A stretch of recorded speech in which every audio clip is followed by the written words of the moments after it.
Denver Sports presents the Mile High Hockey Podcast with Mike Evans, presented by Fort Comfort Gutters.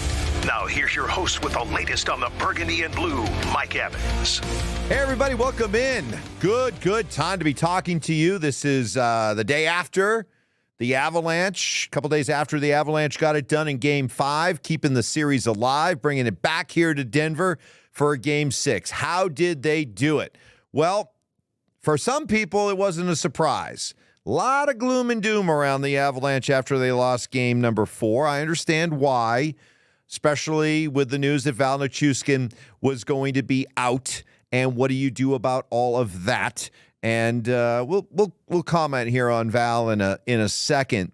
But for this hockey team right now, I was actually pretty bullish on their idea of winning Game 5. And I based it on a couple things. One, let's just start with the fact that the Avalanche have a lot of guys on that team who are champions. And even though they're a year or so removed from winning that Stanley Cup, there are still guys who know what it means to be a champion. And that matters. Here we are, same week, talking about the Nuggets and how they've bounced back from that 2-0 hole to Minnesota. And we've been tossing around heart of a champion and things like that to describe what the Nuggets have done. It matters. It really does. And if you think that part of what allowed the Nuggets to climb out of that 0-2 hole was having guys who know what it takes to win a championship, well, look at the Avalanche. You've got a lot of guys who know what it's like to win a championship. And I wasn't ready, even with them down 3-1, I wasn't ready to completely discard the Avs because that I think would be unfair and that would be unwise, knowing that you still have guys like Cale, Makar, and Nathan MacKinnon, and Mikko Rantenen, and Devon Toews, and Arturi Lehkonen, and Josh Manson, and Jack Johnson, just to, I mean, if I'm leaving anybody out, Andrew Cogliano, you're talking about guys that were here just a couple of years ago that won a Stanley Cup. They know what it means to be a champion.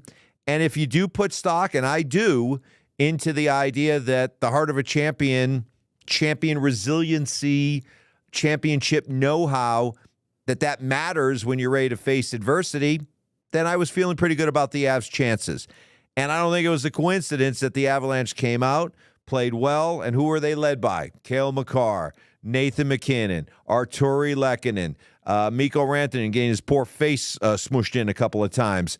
You know, the guys that you'd expect to led, and they came through when they had to. The other reason I liked the Avs' chances in Game 5 was I was looking at the model that was put together in the Boston-Florida series.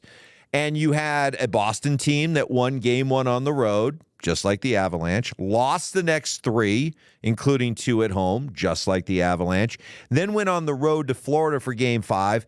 And the thing about that home team getting ready to play a Game 5 when they're up 3-1. At that point, everybody thinks the series is over, right? Everybody is going to that game thinking that they're there for a party. They're there for a coronation. The celebration is going to be on hand here in just a couple of hours. Oh, yeah, there's that hockey game we got to go play. But don't worry about that. We got a party tonight. And I think a lot of teams struggle in that climate to close out a series, especially against a desperate team like the Bruins or, in this case, the Avalanche, that were still hungry to keep their season alive. And they didn't get caught up in the fanfare. They were just there to play hockey. And so in both cases, we saw the Bruins do it. We saw the Avs do it. Now, can the Avalanche keep this going in Game 6 at home? In many respects, I think Game 6 is the harder game to win. I know you're like, why? That game's at home. Well, have you been watching this series? 5 games in, the road team is 4-1 thus far in this series, and it's just looking like the road team just feels more comfortable dealing with the distractions. They're not caught up in all the stuff the extra stuff that the home team is dealing with. They seem to be able to simplify their game. They just be able to focus better and just play better hockey. And I don't think it is a coincidence that 4 of the 5 games have been won by the road team. I think the road team definitely is in a better position. So you got the Avalanche at home for game number 6. If you can find a way to win that, I really, really like their chances in Game 7. And I know it sounds weird, but I actually like their chances more for a Game 7 than I do a Game 6. If you can find a way to win Game 6, then all of a sudden you're going to Dallas for Game 7.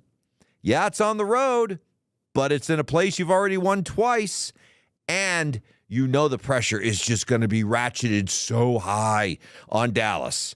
The idea that, wow, you could be on the brink of blowing a 3-1 series lead. And you know how it works in that building of the team that's trying to not blow the 3-1 series lead. It gets tight.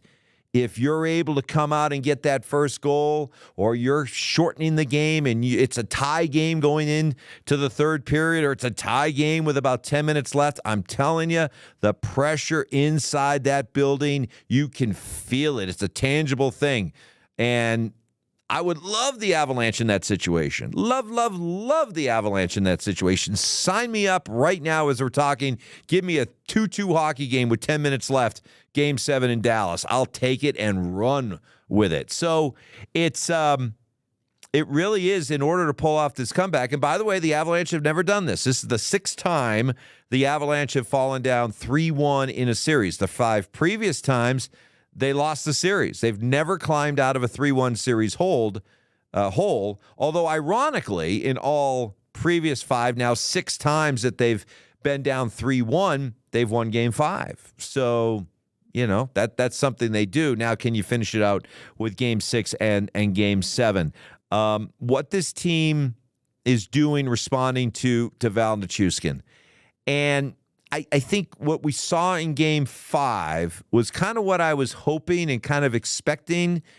Game 4, I will give the Avs a free pass. I will excuse away, blame that entire loss on the Val Nichushkin news. It's a gut punch. Even if you kind of thought it could happen. I thought there were some telling comments. Josh Manson coming out and saying that in some respects they'd gotten used to the possibility of it, almost kind of expected it, which is kind of sad.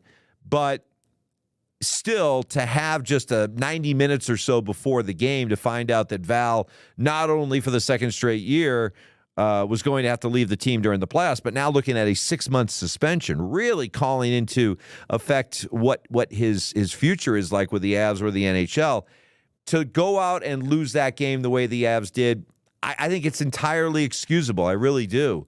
But now, once they've gotten over the shock or the disappointment, the anger of losing Val the way that they did, I think now, and people out there misread this Avs team and how they would react to the Val news. Now, in the immediate aftermath of finding out that Val wasn't going to play, I get why it could really rattle a hockey team.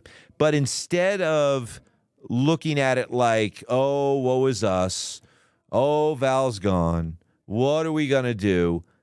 I didn't think the Avs were going to respond that way, and I thought it was kind of it's kind of a shot at the Avs thinking that they would respond that way. I think that they are made of sterner stuff like that, and to not think that they would handle this is kind of an insult to them. And I was always confident that they, with the benefit of, okay, we got a day or two to get past this Val news, how are we going to channel our emotions?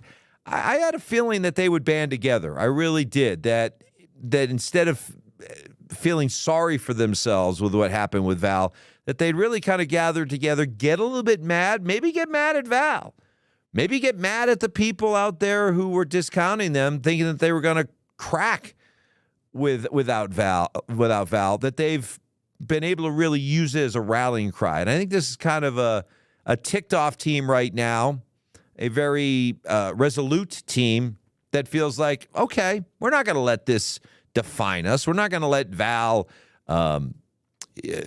send us, reeling for the second straight year. We're going to do something about it. We're going to rally around everybody else in this room, and we're going to show people that we are made of the right stuff. So I think the Avalanche, rather than falling apart in the aftermath of the Val news, I think have been galvanized a bit by what's happened with Val, and we'll see if that makes a difference in Game 6. I hope it does, but I think it was very encouraging that in Game 5, you needed your best players to step up. If there was going to be any chance for the Avalanche to pull off this comeback and get that first win, it's got to be the best players leading them. And when you look at how bad cale Makar, Nathan MacKinnon, Mikko Rantenen, and guys like that had been in the previous 3 games, games 2, 3, and 4, they had to respond with a big game in Game 5, and they did. And so now, moving forward, hey, I'll leave you with this.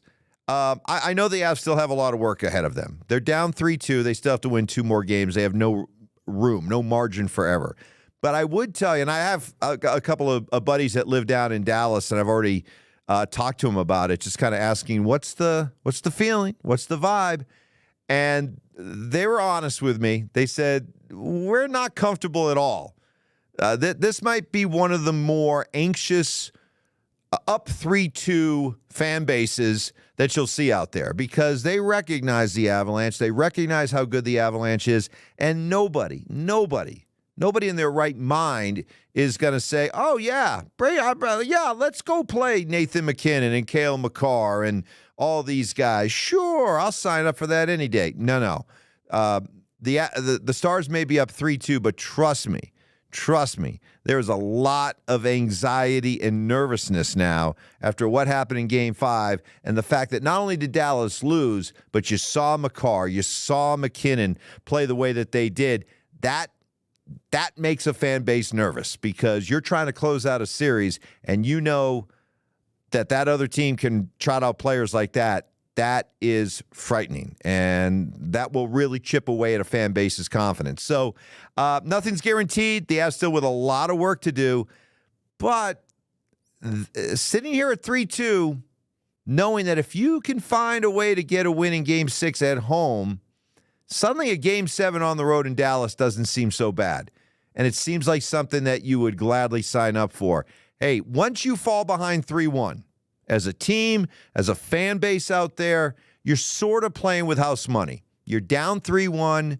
You're supposed to lose. Most teams do lose. And so you kind of are freed up to let it just kind of, let's go. Let it roll, baby. Let's go. We got nothing to lose now. We're supposed to lose. So now you win Game 5. Now the pressure starts to get ratcheted up, and it's as weird as it sounds, and I know there's no logic to this whatsoever, because the Avalanche are still the team that can't lose, and they'll be eliminated. Dallas still, in theory, can lose. I feel like there's more pressure on Dallas going into Game 6. I know, but try to work with me here a little bit. I feel like there's more pressure on Dallas, because the Avs are supposed to lose the series. You were down 3-1. The team that's up 3-1, you were supposed to finish them off. And the fact that you didn't finish them off at home in Game 5, and you now have to come out and jump on a plane and come out to Denver to play a Game 6 that you never thought you'd have to play, knowing that if you lose again, now it's a winner-take-all Game 7 in a series in which Colorado's already won twice on your home ice. Woo-hoo! That's a lot of pressure. And man, sign me up for it. I would love to see a Game 7 in Dallas. I won't be at that game, but man, you're going to be able to feel the tension coming out of that building, and it's a situation I would love to see the Avs in, but you got to take care of business first in Game 6. We'll see how they do. We'll be back next week, hopefully, to talk about a glorious comeback for the Avalanche, and then moving on to the Western Conference Finals, or we'll be staring into the long, deep abyss that is the offseason, which would have a lot of questions for the Avalanche and their offseason. But let's try to put that off for another week at least, shall we? So we'll be back again next week with more of the Mile High Hockey Podcast.